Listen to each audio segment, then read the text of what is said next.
Everyone's future has limitations. A limitation on the future means that you may be less likely to achieve one or more desired outcome. Limitations are like probabilities. Accepting these limitations or probabilities can be important to setting goals and avoiding failures that may only decrease the quality of your life. Only highly likely limitations or probabilities have to be accepted. Limitations on our future are caused by factors that have occurred in our lives, in the lives of others, and in our environments. If you do not change the cause that limits your present and future, then you cannot change, and reality itself will not change. You could be limited by your biology and by your environment. This would be limitations in your genetics, the biology you were born with, an absence of childhood education or effective parenting, a poor economic background, social status, country of birth, gender, race, sexual orientation, ethnicity, body shape, height, age, physical illness or disabilities, family members to meet your care, or any number of other factors that have you having no control. If you have little artistic talent, it is less likely that you will be a successful artist. You can be limited by your own past behavior. A person who skipped class a lot in high school, didn't study, and hung out with drug users and drinkers is less likely to get accepted into college. A person who left the job to stay home and take care of children may have more difficulty finding a high-paying job than one who has been working all along.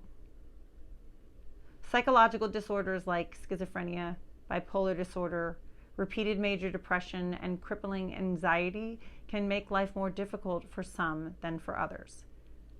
If not effectively treated, these disorders may limit what one does in the future. You could be limited by known probabilities. You have to accept paying taxes. You may have a shortened life to accept if you continue to smoke, avoid exercise, and refuse to manage high blood pressure. These are high probabilities.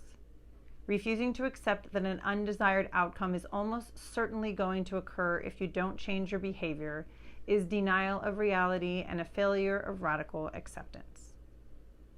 You are unlikely to do well in an exam if you refuse to accept that you have to study for it. Facing and accepting the necessity of paying bills on time and saving money are necessary if you want to avoid financial instability. Thoughts about the future do not have to be accepted as high probabilities. Fearful and hopeless thoughts about the future are not facts about the future. They do not have to be accepted as high probabilities unless the feared event is highly likely and the causes of the event cannot be changed.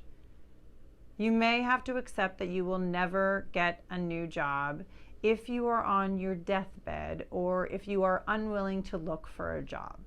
But that does not need to be accepted if you can still work and are willing to apply for jobs.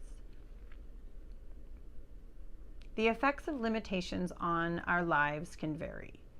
We all have limitation, but the effects of specific limitations on our lives depends on our dreams and goals and on our willingness to accept not having everything we want in life.